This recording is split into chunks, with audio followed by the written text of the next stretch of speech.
అదే RTV app వార్తల్ని క్షణాల్లో చదివే అవకాశం ఉంటుంది. ఒక న్యూస్ పేపర్, ఒక టెలివిజన్ ఛానల్ మీ చేతుల్లో ఎప్పుడూ ఉంటాయి.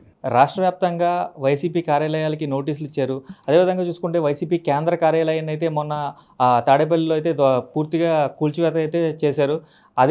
ఈ అంశంపై మాట్లాడేందుకు రాజమండ్రి తూర్పుగోదావరి జిల్లా అధ్యక్షుడు జక్కంపూడి రాజా మనతో ఉన్నారు, వైఎస్ఆర్సీపీ కాంగ్రెస్ పార్టీ నుంచి. ఆయనతో మాట్లాడదాం. సార్ చెప్పండి, ఈ కూల్చివేతలను ఎలా చూస్తారు? ఒక పక్కన చంద్రబాబు నాయుడు గారు, ఆయన తనయులు లోకేష్ గారు, అలాగే వారి పార్టీకి సంబంధించినటువంటి వాళ్ళందరూ కూడా నీతులు చెబుతూనే మరో పక్కన ఏ రకంగా వైఎస్ఆర్ కాంగ్రెస్ పార్టీ శ్రేణుల్ని భౌతికంగా కానీ ఆస్తిపరంగా కానీ అన్ని రకాలుగాను నష్టం చేకూర్చేటటువంటి ప్రయత్నాల్లో నిమగ్నమై ఉన్నారనేటువంటిది స్పష్టంగా అర్థమవుతూ ఉంది. బహుశా గతంలో జగన్మోహన్ రెడ్డి గారు ఏదైతే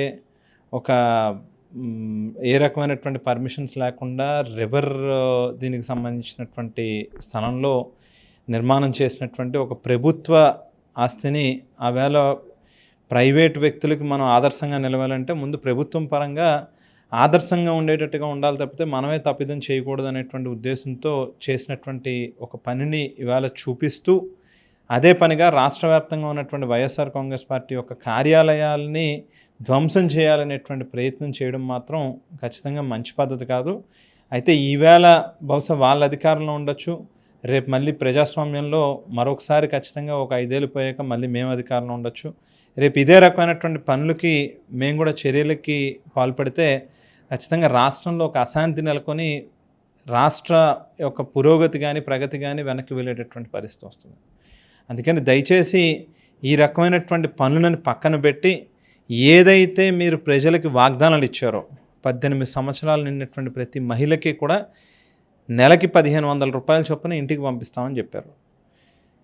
ఏదైతే బీసీలకి 50 ఏళ్ళు వయసు దాటిన వెంటనే ప్రతి నెల పెన్షన్ ఇస్తామని చెప్పారు.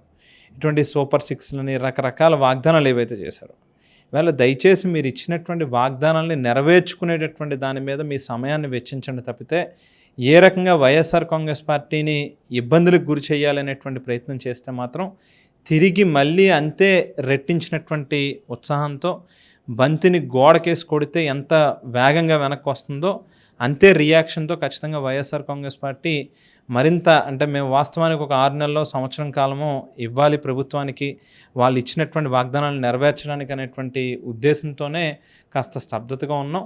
మీరు ఈ రకమైనటువంటి చర్యలకు పాల్పడితే మాత్రం కాస్త ముందుగానే రోడ్డు ఎక్కాల్సినటువంటి పరిస్థితి వస్తుంది, ప్రజాగ్రహం మీరు కూడా పొందాల్సినటువంటి పరిస్థితి వస్తుంది. దయచేసి అందు గురించి కాస్త ఆలోచనతో విజ్ఞతతో పనిచేయమని మాత్రం విజ్ఞప్తి చేస్తూ ఉన్నాం. మీరేదైతే ఇవాళ రాష్ట్రం మొత్తం మీద అన్ని జిల్లాల్లోని తెలుగుదేశం పార్టీ కార్యాలయాల నిర్మాణం చేసుకున్నారు, ప్రభుత్వ స్థలాల్లో చంద్రబాబు నాయుడు గారే స్వయంగా ఆవేళ ఒక జీవోనిచ్చి రాజకీయ పార్టీలకి ఈ రకమైనటువంటి గైడ్లైన్స్తో స్థలాలు కేటాయించవచ్చు ప్రభుత్వం సంబంధించినటువంటి అనేటువంటి గైడ్లైన్స్ ఇచ్చారు. వాటిని అనుసరించే ఇవాళ వైఎస్ఆర్ కాంగ్రెస్ పార్టీ కూడా స్థలాన్ని తీసుకోవడం జరిగింది. మేమేం ప్రత్యేకించి ఒక జీవోని కానీ లేకపోతే చట్టాన్ని కానీ తీసుకుని రాలా, లేకపోతే ఏ రాష్ట్రం నుంచో లేకపోతే వేరే ఇతర చట్టాల నుంచో తీసుకున్నటువంటిది కాదు. చంద్రబాబు నాయుడు గారు ఏ లైన్స్లో అయితే ఆయన ఒక చట్టాన్ని తీసుకొచ్చి తద్వారా తెలుగుదేశం పార్టీకి కార్యాలయాల నిర్మాణానికి స్థలాలను కేటాయించుకున్నారో అదే అనుసరిస్తూ ఇవాళ వైఎస్ఆర్ కాంగ్రెస్ పార్టీ కూడా స్థలాన్ని తీసుకోవడం జరిగింది. రాజకీయ పార్టీలు అనేటువంటి ప్రైవేట్ లిమిటెడ్ కంపెనీలు కాదు, కేవలం ప్రజల యొక్క బాగోగుల కోసం ప్రజా సంక్షేమం కోసం పనిచేసేటటువంటి వ్యవస్థలే. కాబట్టి ఖచ్చితంగా మీరు ఇచ్చినటువంటి జీవోలను ఉపయోగించుకునే ఆ మేరకే వైఎస్ఆర్ కాంగ్రెస్ పార్టీ స్థలాన్ని తీసుకోవడం జరిగింది. దీని గురించి దయచేసి విజ్ఞతతో మాత్రం ఆలోచన చేయండి, లేకపోతే మాత్రం తగినటువంటి రీతిలో మళ్ళీ మేము కూడా తిరగబడాల్సినటువంటి పరిస్థితి వస్తుంది అనేది గుర్తుపెట్టుకోమని చెప్తాము. ఇదే సంవత్సరం క్రితం మీరు ఎంతో అట్టహాసంగా పార్టీ కార్యాలయాన్ని శంకుస్థాపన కార్యక్రమం నిర్వహించారు. అప్పుడున్న మున్సిపల్ కమిషనర్ ఇప్పుడు కూడా ఉన్నారు దినేష్ గారు, ఆయనే ఇప్పుడు నోటీస్ సర్వ్ చేశారు మీకు, దాన్ని ఏ విధంగా చెప్పారు సార్? అంటే సహజంగా రాజకీయ పార్టీలు ప్రభుత్వాలు మారుతూ ఉండొచ్చు కానీ అధికారులు వాళ్ళే ఉంటారు. ఇవాళ వాళ్ళ విజ్ఞతకే విడిచిపెట్టాల్సినటువంటి అవసరం ఉంది. ఏదైతే నిన్న మొన్నటి దాకా మరి ఈ స్థాయిలో భవన నిర్మాణం జరుగుతూ ఉన్నప్పుడు కేవలం ఒక రాజమండ్రిలోనే కాదు రాష్ట్రం మొత్తం మీద మరి ఆ రోజు దాకా కన్నెత్తి చూడనటువంటి వాళ్ళు ఎందుకు ఈవేళ హఠాత్తుగా ప్రభుత్వాలు మారిన వెంటనే వాళ్ళ దగ్గర నుంచి వచ్చేటటువంటి ఒత్తిడుల రీత్యా ఈ రకమైనటువంటి చర్యలకు పాల్పడితే రేపు బహుశా మళ్ళీ ప్రభుత్వాలు మారతాయి, మళ్ళీ వేరే పార్టీలు అధికారంలోకి వస్తాయి, జగన్మోహన్ రెడ్డి గారు మరోసారి ముఖ్యమంత్రి అవుతారు. మరి ఆ రోజు ఏ రకమైనటువంటి ముఖం పెట్టుకుని ఇటువంటి వాటికి సమాధానం చెప్తారనేటువంటిది వాళ్ళే ఆలోచన చేసుకోవాల్సినటువంటి అవసరం.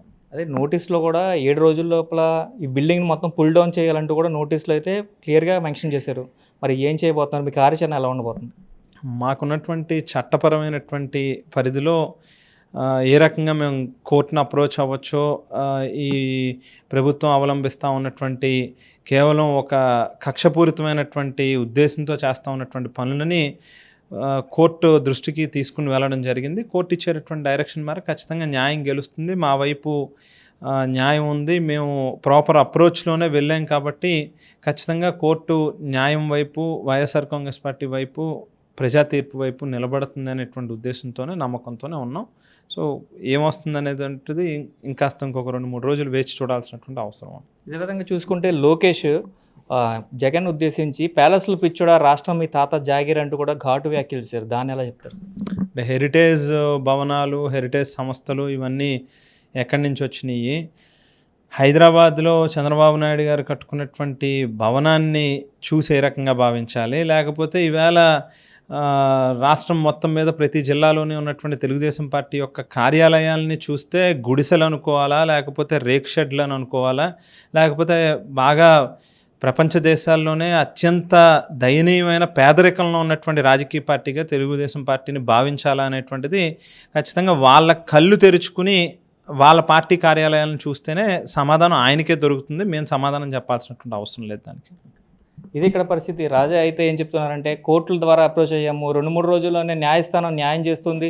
ఏదైతే చంద్రబాబు నాయుడు గతంలో ఇచ్చిన జీవో ఆధారంగానే స్థలాలను లీజుకి తీసుకున్నాం, ఆ స్థలాల్లోనే నిర్మాణాలు చేపట్టాం తప్ప అక్రమ నిర్మాణాలు ఏవి కాదంటూ కూడా జిల్లా అధ్యక్షుడు రాజా మనతో పంచుకున్న పరిస్థితులు ఉన్నాయి. కెమెరామెన్ విజయ్తో శంకర్, RTV, తూర్పుగోదావరి జిల్లా.